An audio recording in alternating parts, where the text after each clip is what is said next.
Danish IT outsourcing and management company Wirtek have published their annual report for 2022. To present it and answer on some questions about it, I'm happy to present and welcome CEO Michael Aaen. Very welcome, Michael. Thank you very much, Matthias. I'm happy to be here. Good to see you.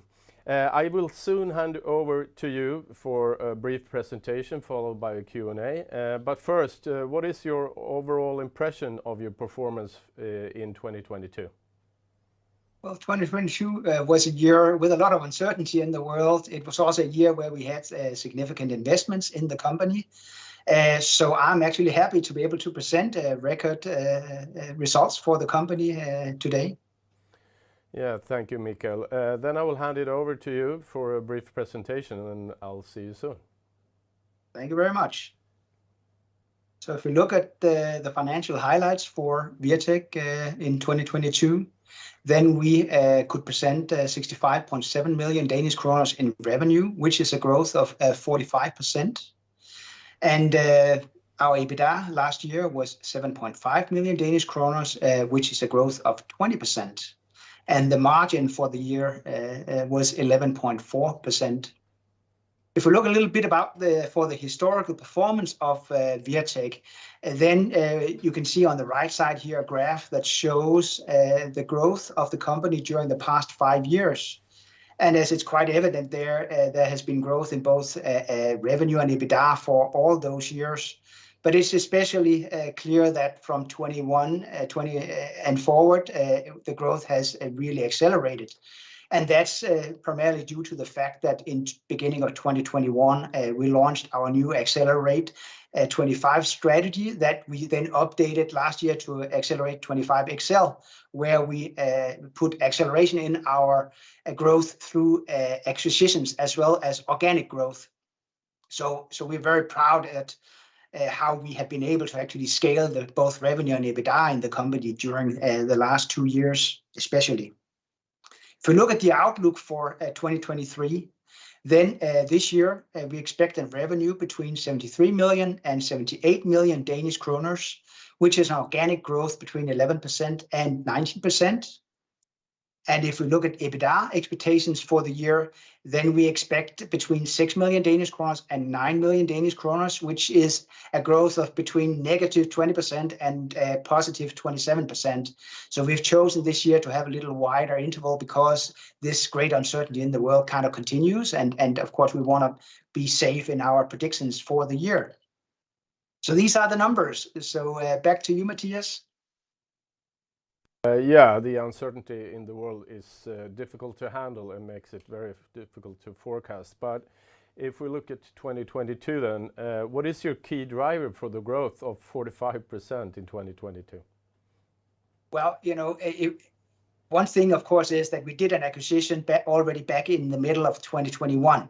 So part of the growth last year was, of course, the fact that we are still integrating and getting benefits from that acquisition. But we actually also grew organically by 25% last year. So it's not just a matter of buying another company and boost the growth. We're actually also able to get a lot of growth from existing as well as from new clients last year. And what would you say is the main reason that you attract new clients?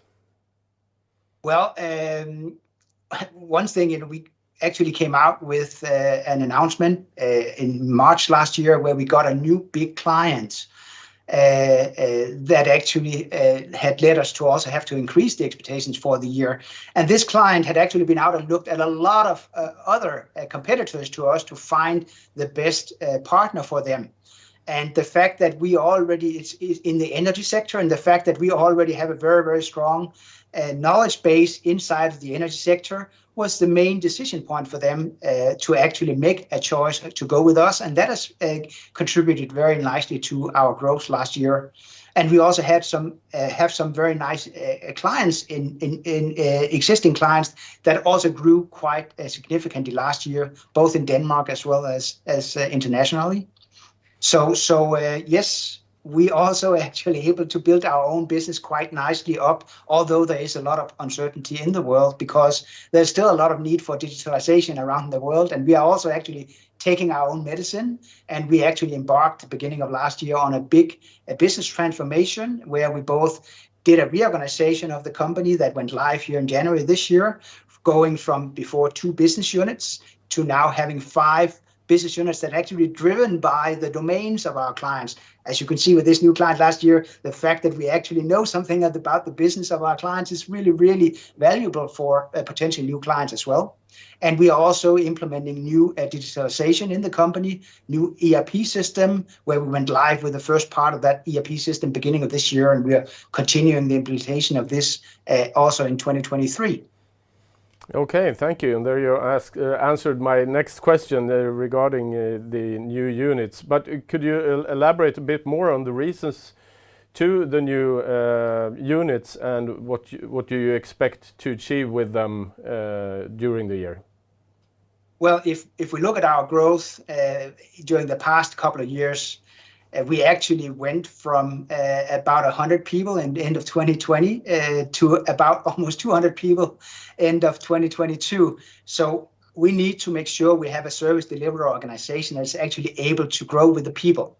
And this platform with 2 business units before, we could see was not scalable, in the sense that, if we want to grow even further the coming years, which we do, because we have an Accelerate 25XL strategy where we are going to double the revenue from what we had in 2022 in 2025, so we're going to be a lot more people there. So we needed to make sure we had an organization that actually can help with that growth.